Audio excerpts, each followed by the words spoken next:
Hello, it's me, and I am bored out of my mind today. So, since a lot of my friends are having problems sleeping these days, I thought I would read a bedtime story to everyone that you can play back later when you can't get some sleep. I decided today that we're going to read Little Red Riding Hood from James Finn Garner's Politically Correct Bedtime Stories. This is really good. Sort of. Here we go. Little Red Riding Hood. There once was a young person named Red Riding Hood who lived with her mother on the edge of a large wood. One day her mother asked her to take a basket of fresh fruit and mineral water to her grandmother's house. Not because this was woman's work, mind you, but because the deed was generous and helped further engender a feeling of community. Furthermore, her grandmother was not sick, but rather in full physical and mental health and was fully capable of taking care of herself as a mature adult. So, Red Riding Hood set off with her basket through the woods. Many people believed that the forest was a foreboding and dangerous place and never set foot in it.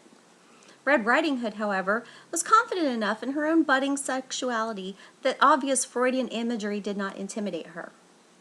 On the way to Grandma's house, Red Riding Hood was accosted by a wolf, who asked her what was in her basket. She replied, "Some helpful snacks for my grandmother, who is certainly capable of taking care of herself as a mature adult." The wolf said, "You know, my dear, it isn't safe for a little girl to walk through these woods alone."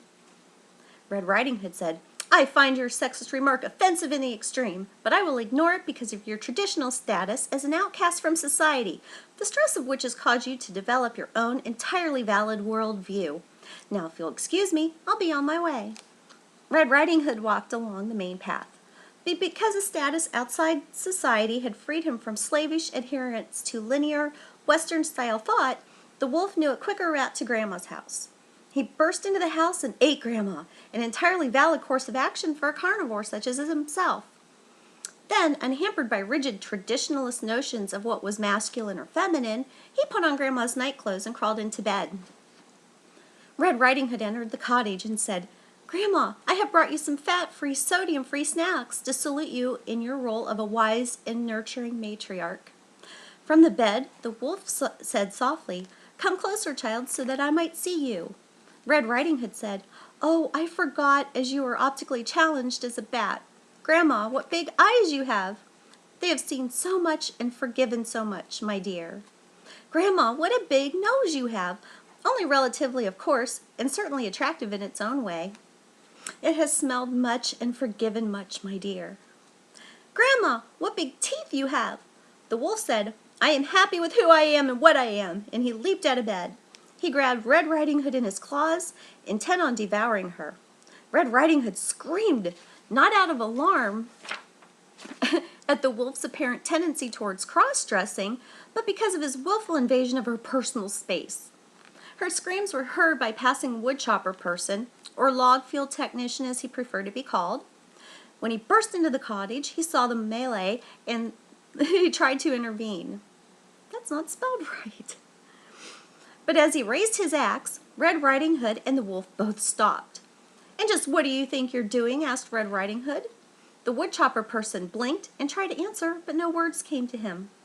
"Bursting in here like a Neanderthal, trusting your weapon to do your thinking for you," she exclaimed. "Sexist, speciesist, how dare you assume that women and wolves can't solve their own problems without a man's help?" When she heard Red Riding Hood's impassioned speech, Grandma jumped out of the wolf's mouth and seized the woodchopper person's axe and cut his head off. After the ordeal, Red Riding Hood, Grandma, and the wolf felt a certain commonality of purpose. They decided to set up an alternative household based on mutual respect and cooperation, and they lived together in the woods happily and forever after. The end. So tonight, if you can't sleep, just replay this, get a glass of warm milk, get somebody to tuck you in if you have to, and enjoy it all over again. And maybe one day I'll read another one too. Yeah. So have a good day and have a good night.